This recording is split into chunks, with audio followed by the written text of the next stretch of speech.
When you really think about it, it is kind of weird that Noah and the ark is considered by many to be a good children's story.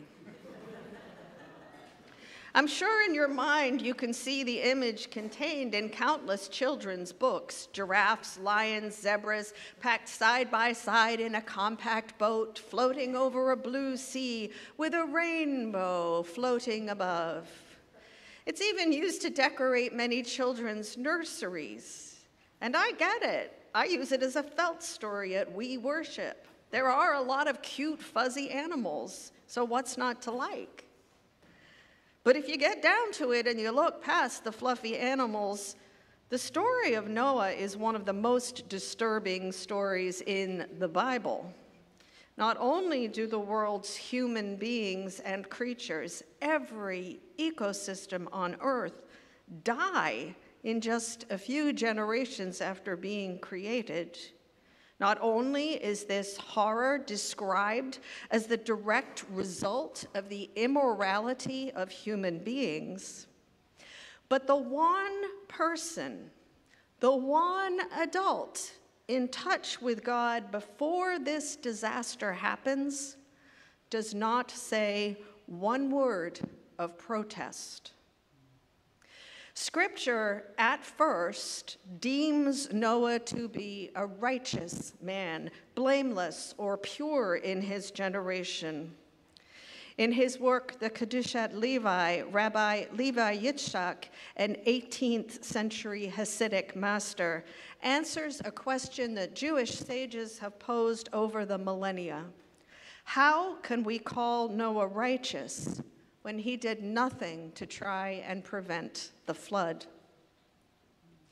According to rabbinic tradition, there are righteous people, that is, people who are in right relationship with God, who serve God, but are so lowly in their own eyes that they think to themselves, who am I to pray for God to reverse a bad decree?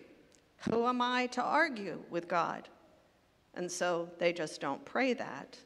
So even though Noah was considered important enough by God to be among the few humans who would survive the flood, apparently he did not think he had the permission, capacity, ability to use his righteousness to argue with God and try to stop an impending disaster.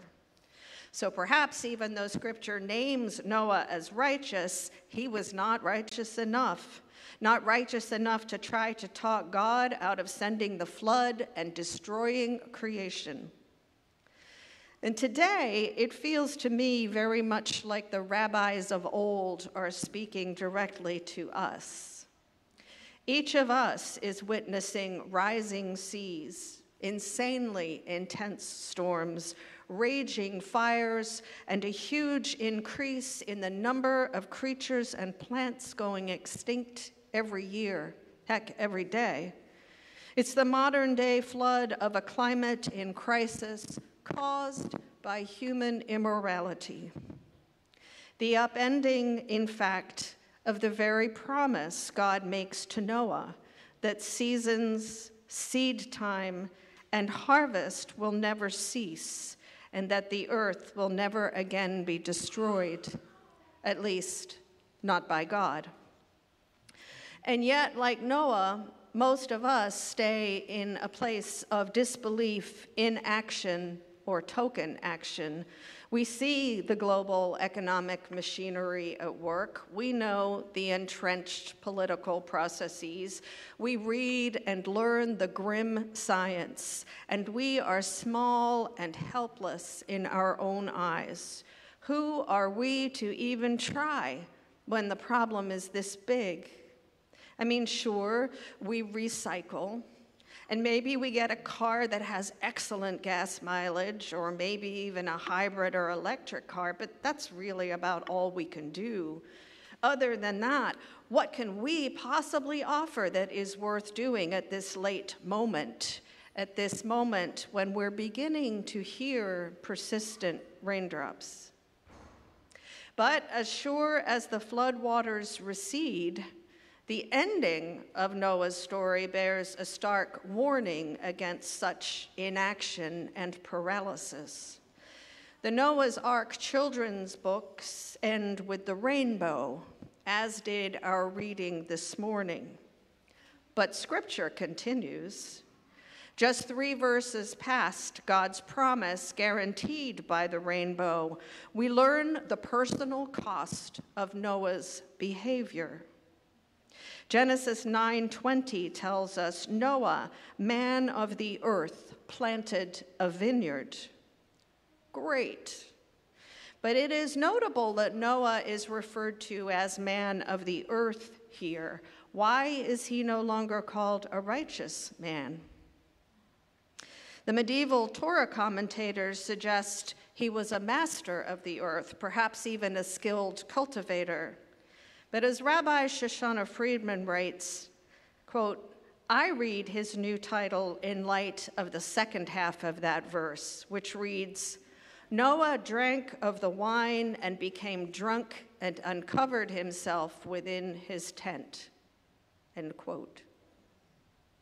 So what exactly drives this once righteous man to just hang out in his tent, drinking all day and indecently exposing himself?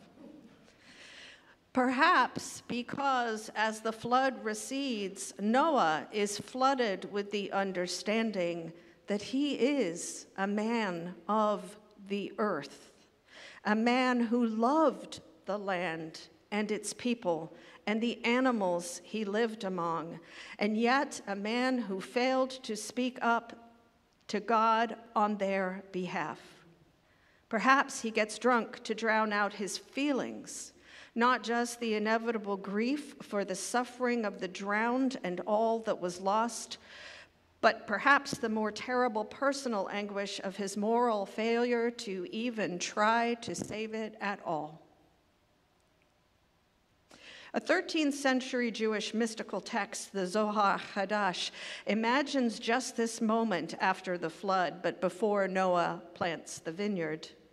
A stunned Noah exits the ark and confronts the magnitude of the destruction that has occurred beneath him and his family as they floated on the waves. It reads, when Noah came out of the ark, he saw the world completely destroyed. He began crying and said, God, how could you have done this? Why did you destroy your world? And God replied, now you ask me? And when I said to you, all flesh will end, you went into the house of study and didn't do anything to fix that generation of yours. On the other hand, the Zohar Hadash continues, when God told Abraham that God would destroy Sodom and Gomorrah, Abraham stood before God and tried to save the people of the city. In contrast to Noah, who was righteous only when compared to the rest of his corrupt generation, the ancient rabbis laud Abraham as one of the greatest righteous souls among all generations. Why? Because when God confides in Abraham that God plans to destroy Sodom and Gomorrah because of their inhospitality to the stranger and their willingness to offer visitors up to a mob, Abraham speaks up and challenges God. Will you sweep away the righteous along with the evildoers? Abraham asks, shall not the judge of all the earth do justice? When Noah was 892 years old, Abram, who would become Abraham, was born. According to Scripture, their lives overlapped for 58 years. Imagine a young, curious Abram approaching the ancient Noah, as countless others must have done throughout the long 350 years Noah had to live with himself after the flood. Imagine that through his drunken, traumatized haze, Noah sees something in the young Abram, something that reminds him of the days he himself walked with God. Noah, in this moment of insight, grabs Abram's arm, pulls him close, and hisses desperately in his ear, "When the judge of all the earth comes to you and tells you that she plans destruction, make him act justly." And so decades later, when Sodom and Gomorrah hang in the balance, Abraham asks God, "What if there are 50 righteous souls among them? Will you save the cities for the sake of the 50? What if there are 45? And God says, "I will not destroy for the sake of those righteous souls." Abraham presses on. "What if there are only 40, 30, 20, 10? Each time God agrees, "I will not destroy for the sake of those righteous souls." And we imagine Noah's spirit finally rests in peace. But it turns out there weren't 10 righteous souls in Sodom and Gomorrah, and the cities were destroyed. Just as Abraham did not know what would happen when he spoke up to God, we do not know the outcome of our efforts to prevent the worst of our climate crisis. Millions of us can dedicate our bodies, our savings, our time, our lives to fight for climate justice, and we may still not keep warming to survivable levels. But we are descended from ancestors who knew how to redefine hope, how to redefine success. Our ancestors, Noah, Abraham, Mary, and John, along, of course, with Jesus, call to us. There is no ambiguity. Despite the odds, we are called to be Abraham and not Noah. And Abraham speaks to us with the intimacy of myths that are never past, but only just behind a veil. "Listen, my beloved children," he is saying, "if there is a 50% chance of averting the impending catastrophes, will you try? My sweet ones, what if your odds are 40%? Will you put your money, your time, your political capital behind the climate movement then? My dearest descendants, as plentiful as the shining stars of the night and golden grains of sand, what if your chances are 30% or 20%? As species fall to the fossil record, will you put your body in the way of this madness? Take your money out of the banks that fund destruction. As the storms come faster and more furious, if your odds are 10%, 5%, 1%, will you resist in the streets, in the voting booths, in the halls of power? Even as we adapt, even as we grieve, even now, will we be among the righteous who challenge destruction despite the odds?